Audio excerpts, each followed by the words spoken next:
Menjëherë mbas përfundimit të procesit zgjedhor, vjet re fenomeni që është vënë re mbas çdo procesi zgjedhor, rënja e menjëhershme e euros, që tregon sasinë e parave eurove në vend, që nuk justifikohet nga asnjë shkak i logjikshëm ekonomik, as nga një rritje ekonomike, as nga një rritje e asnjë sektori në mënyrë të veçantë. Si rezultat i rënies euros, biznesi fason është duke vuajtur, që 3 vitet e fundit është pothuajse i pezulluar, bizneset që prodhojnë produkte shqiptare, kryesisht bujqësia dhe familjet shqiptare që jetojnë me para nga emigracioni.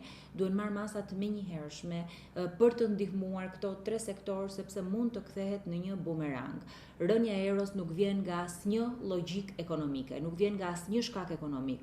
Kështu që mbështetja e menjëhershme për gjithë këto sektorë që po vuajnë rënjen e euros, sigurisht që lidhet me pastrimin e parave, duhet jetë e menjëhershme.